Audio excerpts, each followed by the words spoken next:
History of Valentine's Day. Should Christians celebrate Valentine's Day? Is February 14 a Christian holiday? May be a surprise to some, but there are more pagan connections to Valentine's Day than that of Christian ones. Tradition. Date of February 14. Parentalia. Juno Lupo, the she-wolf. Peace, love, and household gods were celebrated on February 13th.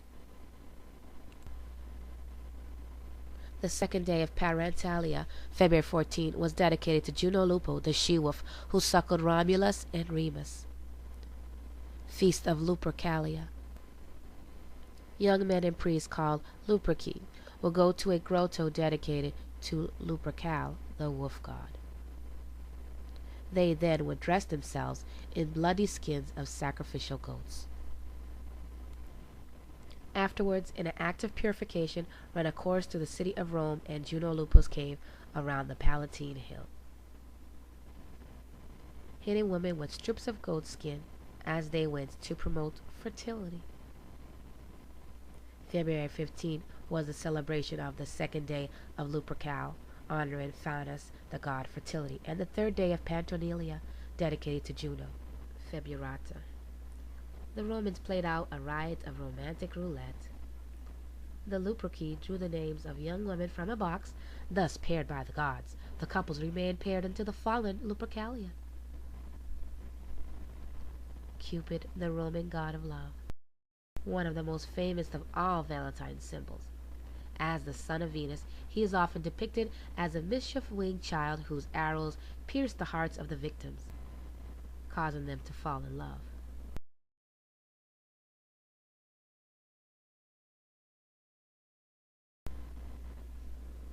Cupid is derived from the Latin word cupado, which means desire. Brace yourself, because what I'm about to tell you gets really disturbing. Nimrod was also called Cupid as a child. It is said that when Nimrod's mother saw him, she lusted after him, and she desired him. So evil was Nimrod's mother that it is said that she married her own son.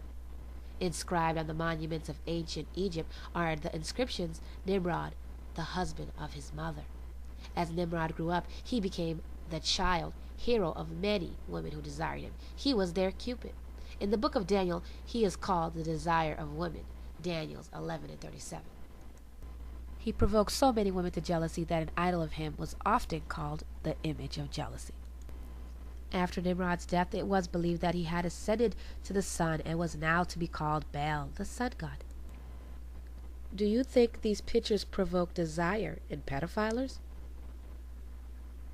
Cupid is just an old-fashioned case of child pornography. Saint Valentine, the Christian priest. According to one story, Roman Emperor Claudius II imposed a ban on marriages because too many young men were dodging the draft by getting married. Only single men had to enter the army.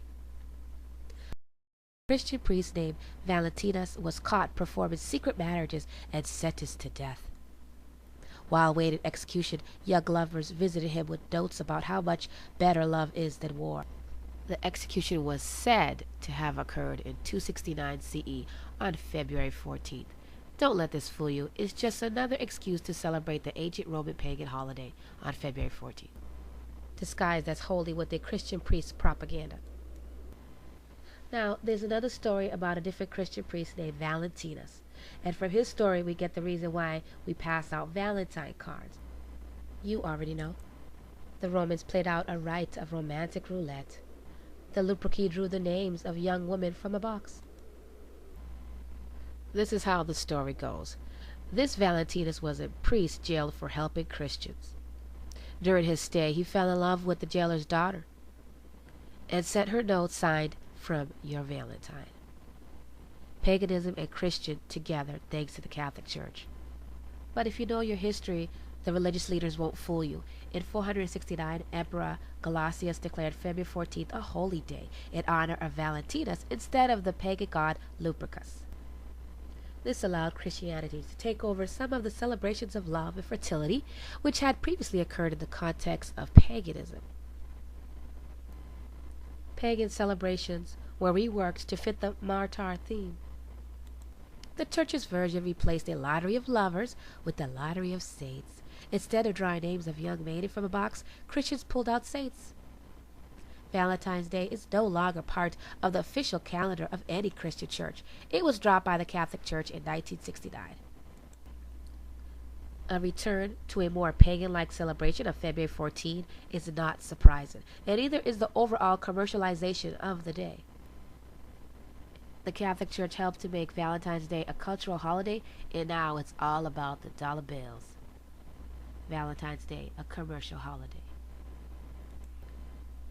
Hundreds of millions of dollars are spent on chocolates, candy, flowers, dinners, hotel rooms, jewelry, and other gifts used to celebrate February 14th.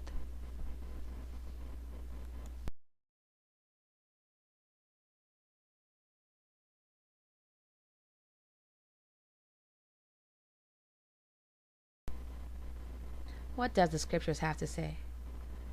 Isn't it time we examine why we encourage our children to celebrate St. Valentine's Day? Ancient traditions still exist in the observance of Valentine's Day. It is clear that Valentine's Day is associated with the worshiping of other gods. There is no scripture encouraging the celebrating of Valentine's Day or any holiday for that matter. Deuteronomy 12:29, When the Lord thy God shall cut off the nations from before thee, whither thou goest to possess them, and thou succeedest them and dwellest in their land. Take heed to thyself that thou be not snared by following them, after that they be destroyed from before thee, and inquire thou not after their gods, saying, How did these nations serve their gods? Even so will I do likewise. Thou shalt not do so unto the Lord thy God, for every abomination to the Lord which he hateth have they done unto their gods, for even their sons and their daughters have they burnt in the fire to their gods.